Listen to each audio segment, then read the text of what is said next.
Yeah. Awesome. Right, everyone. Hi, how are you doing, Pamicode community? I hope you're doing well today. We're going to have a fascinating conversation in our session today. We are joined by Marianne Daugherty. She's actually a psychotherapist and business and mindset coach, and she's here with us today to talk about mindset, all about mindset and its importance in building resilience. Because this is something that we really need to develop, especially now in 2020. We're starting a lot of new things. We need to have that mindset so we can just power through with whatever life throws at us in 2020. So, Marianne, thank you very Ooh, much for joining us. you're so welcome. Thank you so much for having me.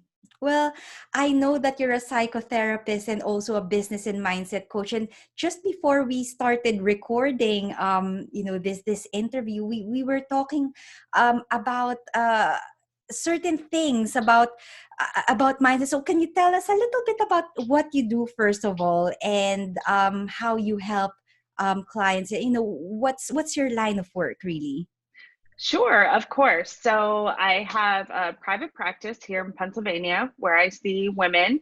I see a lot of very successful entrepreneurial women.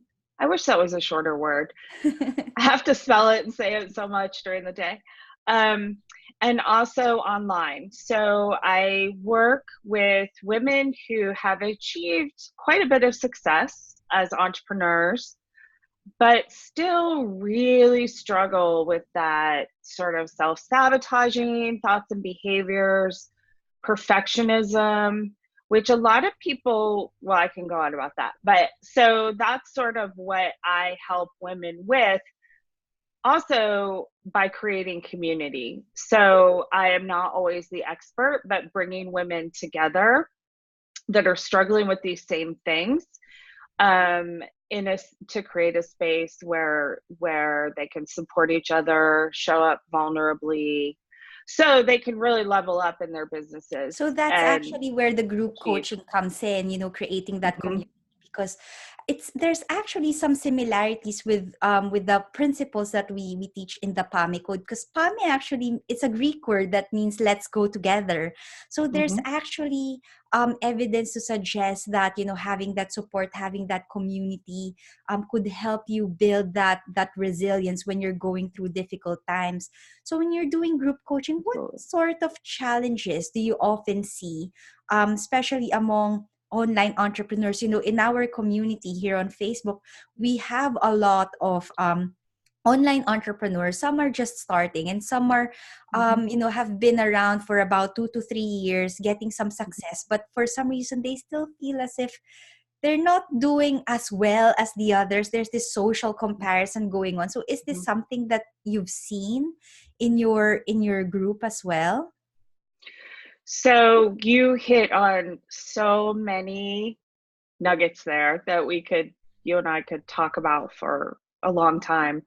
Um, Social media really does, at its root, kind of bring out the worst in us in some ways, because we really only put out there what is going well. We don't see the struggle. So even women female entrepreneurs who are doing quite well, so they've had some success, every level there really is a new devil. And mindset work is an ongoing process. Mm, So what I see is a lot of internalized sort of outward comparing and internalized shame, about a lot of different things, because our success is only defined by us and within us.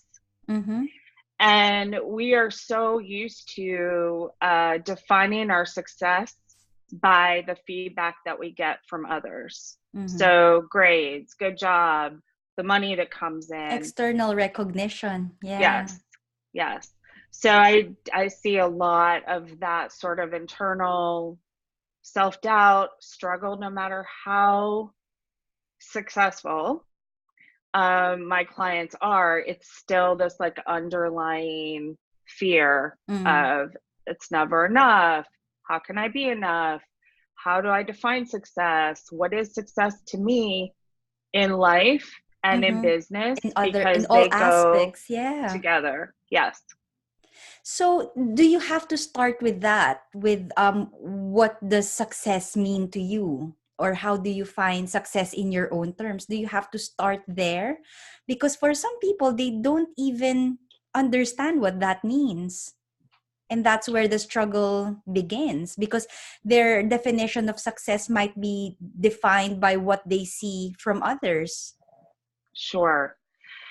I think because we're both psychotherapists and in the field of psychology, we are always interacting with our external environment. So our external environment is always affecting us in very unconscious ways. And our values can change over time and as we're interacting with our external environment. But it is really important to be clear in what is important to you. So, success to you might be happy family, being able to spend, evenings or after school with the kids, helping them with their homework because that's a top value, connected with family. Happiness and success may mean to you making $1 million in Q1. I mean, that's cool. If that's what your value is, that's fine. But Mm. I think we get so affected by external sort of things and then internalize them and take them on as our own values when they're really not. And Mm-hmm. things get very confused. So it is very important to do that work. Why am I doing this? What is this work about for me? What kind of life do I want to create for myself and my family and in my relationships? That is important. Yeah, so really understanding your purpose, actually, again, in PAMI, the first step is really understanding your purpose, clarifying what it is that you want. So your action, you build momentum, and the energy actually follows from that initial recognition of what your purpose is. The other problem though that I've noticed is that, okay, I understand what my purpose, I have very clear goals, I have very clear I'm very clear about what I want. But for some people, they have these maladaptive perfectionist tendencies that Mm-hmm. even when they are making progress, even little bits of progress, they actually don't recognize it. They are Mm-hmm. so concentrated on the big goals that they Mm-hmm. don't realize that the little steps that they are making is actually, keeping them, it's leading them towards the bigger goal. But because they beat themselves up feeling as if they're so far away from that Mm-hmm. big goal. So have you noticed this in your practice as well, or in your group coaching? I've noticed this in my practice, in my coaching, and in myself. Mm, And that I think part of it is human nature. It takes a lot of practice to take that 30,000-foot view of ourselves and see, wow, I really did a lot today. I got done what I said I was going to get done. I had that experience that I wanted to have today. And it is very, and this is kind of what I mean by being affected by the outside world.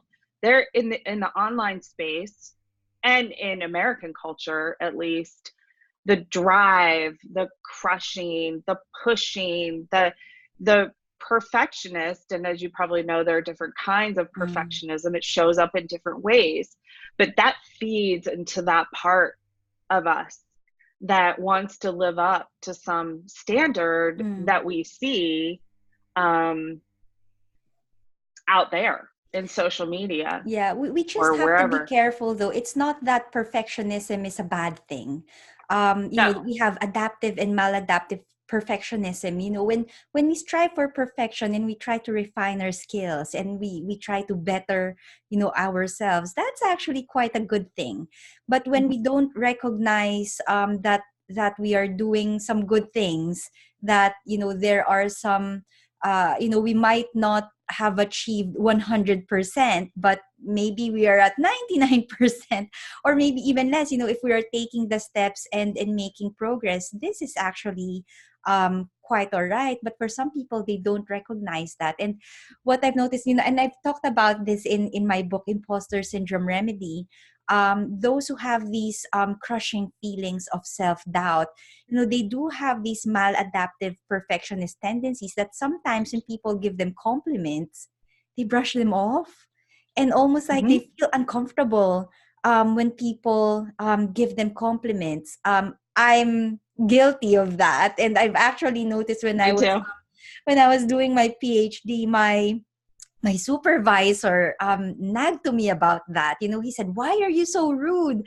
Every time I give you a compliment, you brush it off as if I'm lying." And it's like, no, it's just that I don't feel like I deserve it. You say that I'm doing a good job, but for me, it's still not good enough. So, Mm-hmm. it took me a bit of time, and I still am learning how to actually say thank you. when someone gives me a compliment, because sometimes for me, I feel like, oh, they're just being nice to me, or oh, Mm-hmm. my work is not that good. Why they're being so nice, and why are they giving so much? Why is it such a big deal for them when what I've done is not good enough? So yeah, I have to say, even if I've written about this, even if I've coached people about this, I still catch myself, sometimes, beating myself up and not really embracing compliments. But it's something that we need to be aware of, just putting Mm-hmm. it in your consciousness, first of all, Mm-hmm. being aware that it's something that we can change, something that we can unlearn and learn Mm-hmm. to adopt another response to it, and then eventually it becomes a habit, and hopefully in the future I'll be able to say thank you wholeheartedly when someone gives me a compliment. So do you have any thoughts about that? Yes, I do. um, I think perfectionism is really, for women, is sort of worn as a badge of honor, and we think about it like I want things to be perfect. And that is one kind of perfectionism. But there are other kinds too, where we want other people to be perfect. We expect other people to be perfect. We want ourselves to be perfect. Mistakes aren't okay. And it does take a moment of that mindfulness. I laugh because some of my clients, in my therapy clients and my coaching clients, what I notice when women kind of first come to me is we all do this. I do this too. I'm much more mindful of it. Mm, We apologize for, it's almost like we're apologizing for taking up space, wow. you Okay. know, like, and so to give somebody a compliment, that and to receive it, that's we're taking up space, we're owning it, right? We're Yeah. saying, yes, I did do a good job. I was intentional about that. I followed through and I did it. But sort of, it's never enough. If you notice in your life that no matter what you do, it's never enough, that is a sign that you struggle with this sort of perfectionistic kind of tendency. Um, and yes, it is maladaptive, and all maladaptive used to be adaptive at Mm. some point. But it's hard to take that sort of moment and say, I received that. Thank Mm. you so much for that Yes, yes. compliment. I wonder if I haven't really read a lot of research around this, but do you think this is related with gender as well? Because with what I've noticed, anecdotally anyway, that men can own up to their success, and they actually feel comfortable when when they have success, whereas for us women, it's like Yeah, it's almost like we're apologizing for taking up space.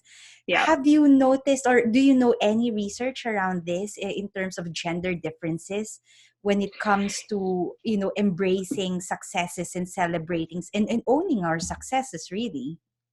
Actually, I don't know of any particular research that talks about that specifically, but I do know from my own experiences being a therapist for so long, and I used to see men as well in Mm. my practice. They don't do that. All right. You They mean they, they they don't. don't apologize for their Nope. success? Yeah. They don't apologize for being in the room or saying something maybe that is, I don't even know, they think is wrong. Um, and I'm not sort of generalizing, really. Mm. This is just my experience for doing this for so long, with doing this for so long, that it's it's not an issue. Yeah. Money, they talk about money like it's money is a tool. Um, yeah, it's just different. I think I'll We're have to socialized differently. I'll have to look at it. From putting my researcher hat on, I think I want to look if there are gender differences in terms of, yeah, owning success and just really embracing your self worth.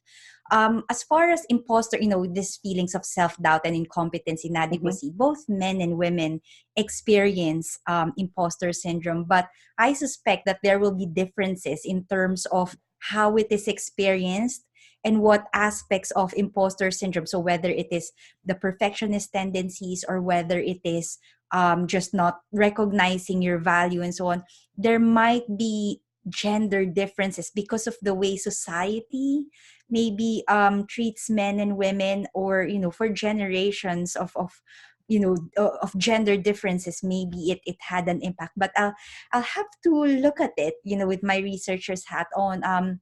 I couldn't really generalize just from my observation. So yeah, I think I'll look into that. Maybe something worth exploring for the next book.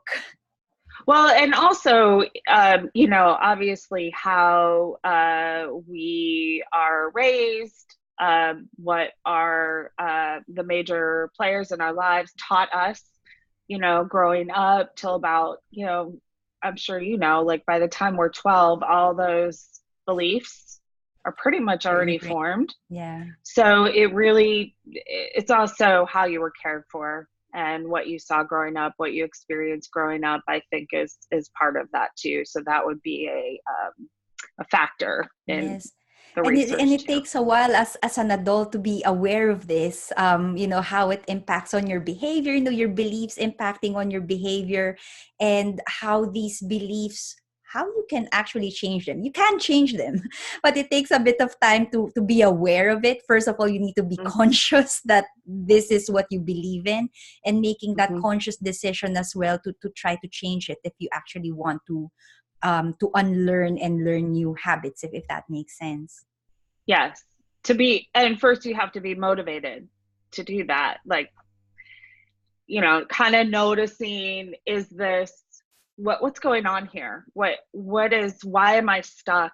We mostly notice behaviors first, like we Mm. notice self-sabotaging behaviors.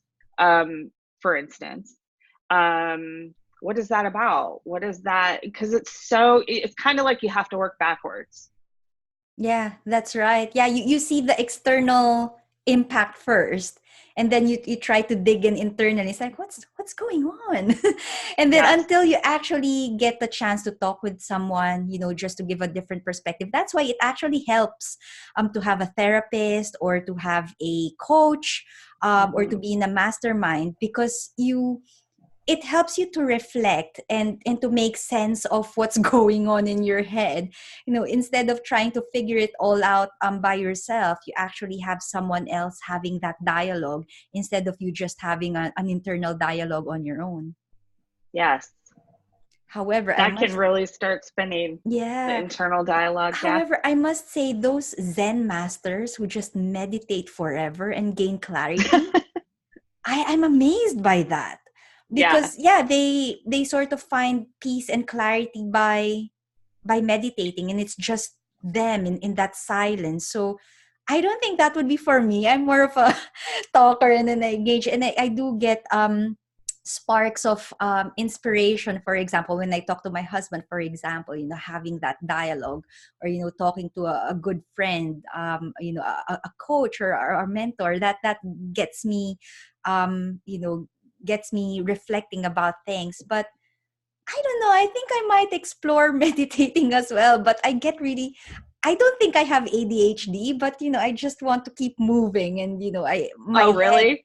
my head spins because I have a lot of thoughts, and I couldn't seem to quiet it down. If that I don't know about you, but do you meditate? I do. I have a friend who has a meditation practice. She's a meditation coach, and she helps me. Um, I'm the same way. My thoughts go Keep very Yeah, fast. Yes, yeah. and usually my mouth kind of can't keep up. And when that happens, I know I just need to slow it down. Like, actually, I was kind of in a rush. It's the middle of the holidays. I was in a rush coming to my office, and I couldn't find my key. You know how you get in that space, right? Yes, Like, yes.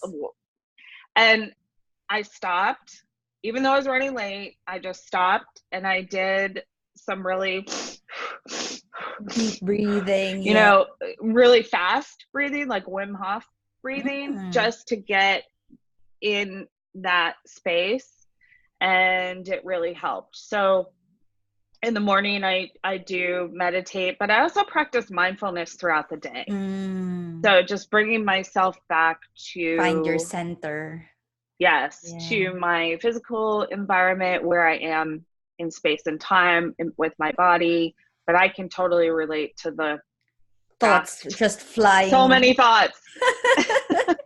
Yeah, mindfulness. Yeah, it's something that I certainly want to develop more in 2020. I know firsthand how thoughts, limiting beliefs, and when thoughts get out of control, how that can have a negative impact on yourself, and it could spiral out of control when you actually don't manage your thoughts well.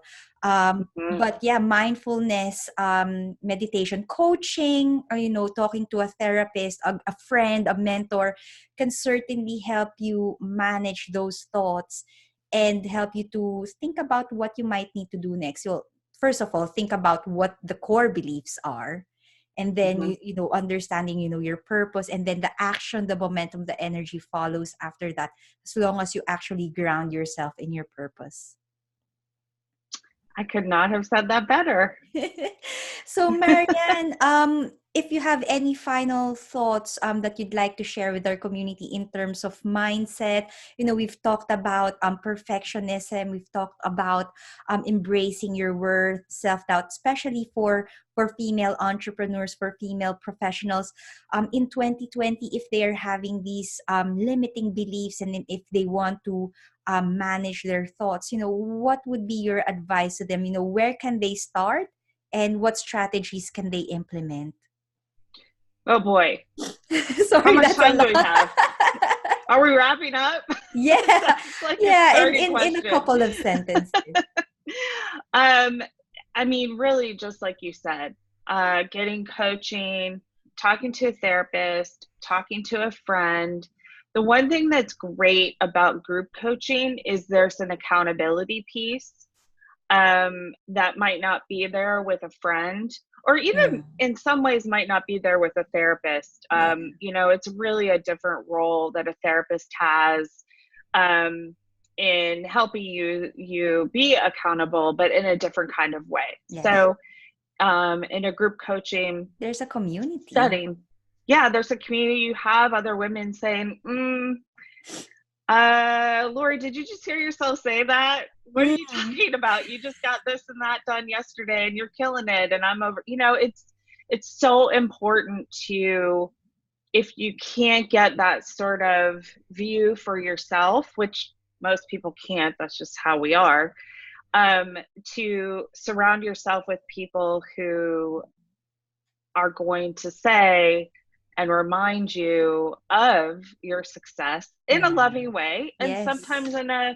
hey, you're full What of, are you? Yeah. yeah, I don't know if I can swear here, but Go that's not ahead. what you said I think we're all yesterday, adults or here. you're, you were supposed to do that shit you said you were going to do. What's going What on? I happened? love you. I Yeah. want you to move forward. And that's really the magic of group coaching. To be honest, that is the magic of it. I've been in group coaching programs as a client, Mm. and really they were some of the best experiences that I've ever had, emotionally, personally, for my businesses. um Totally worth every Having that accountability and support, and maybe a bit of structure as well. It's structure. unlike Yep. with a friend, Hmm. you can just go on and on with a friend. Whereas with a group coaching setting, you actually have a bit of structure. You set goals, you talk about your Hmm. challenges, your wins. Hmm. Yeah, that's one of the things that my husband keeps asking. It's like, who pays for these things? You can just have a friend. And I said, well, yeah, you can have a friend. And we come from collectivist cultures. He's from Greece, I'm from the Philippines. We have friends that we just talk to, and we don't usually go to a therapist. We just pour our hearts Yes. out with a friend. But the difference is that with a professional, yeah, you have that structure, you have that accountability, that support that your friends may or may not have, if it is just something casual. And actually with a friend, they might be talking about their own stuff as well. So, which is, yeah. Right. Yes, there's something about, investing time, money, to be part of something where everybody else has invested the same thing. Mm. And in that way it's formal and formalized, but it's different than talking to a friend.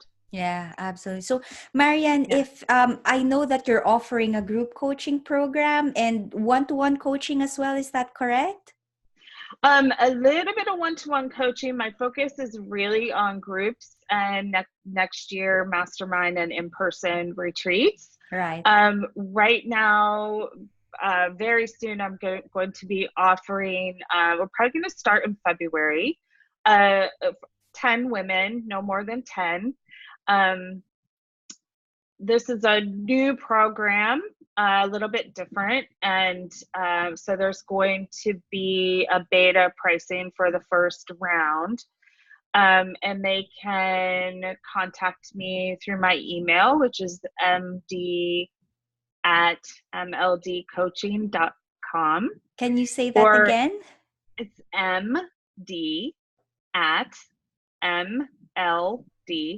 md@mldcoaching.com. Excellent. They can also join my private Facebook group if they'd like to get to know me a little bit better. And I'll give you the link to that, and maybe you can post it when We'll you put it in the description, so put the if video. people want to get in touch and join your community and also get into your group coaching program, that they can reach out and join. Yeah, that would be great. We're starting a 7-day mindset reset challenge but we're starting that January 6th. So I think you're going to be releasing that a little bit after Yeah, that. it's a bit So late. Yeah. yeah, But but thanks, that'll be Maria. fun. It was actually really, it's nice to talk to a fellow psychologist about these things. Mindset and building resilience, and all these things that's going on, especially with female online entrepreneurs. All this social comparison that's going on. It's really important that we actually do understand our own journey, our own purpose, and recognizing the successes that we achieve, no matter how small. And okay, I don't think we can really stop comparing ourselves to others because it's out there, but really understanding how we could um what's the word I'm looking for, just to tap into our own definition of success and own Mhm. it. And notice when you're doing that. Notice when that little voice is going, oh, wow, she's really killing it. And I'm over here struggling. And just notice. Yeah, be and aware. Yeah, reframe awareness is it. really Yeah. important. Yeah, Yeah, and because those thoughts really affect how you feel and then what you do or not do. yeah, be aware of it, monitor it if you want, and then Mhm. see how you could manage it so you can change it. But really, you need to be aware of it first and foremost, and then you can Yeah. change it and manage it effectively. Well, anyway, thank you Sounds very easy, but no, takes it's practice. not. It takes practice. And yeah, Just go do that. certainly with the coach and with the with the community, it gets easier because you're not the only one who needs to identify. There's support available if you need that kind of support. Absolutely. And I mean, I really think everybody does. I know Fantastic. I do. Me too. Well, anyway, thanks, Marian, and thanks Thank everyone you. for tuning in. And I hope you found this conversation valuable. If you have any questions to me or Marian, feel free to leave your questions in the comments below, and we'll have a discussion about mindset, about perfectionism, embracing your worth, and so on. So that's it. Thanks, everyone, and we'll catch up again next time. Bye for now. Bye. Bye.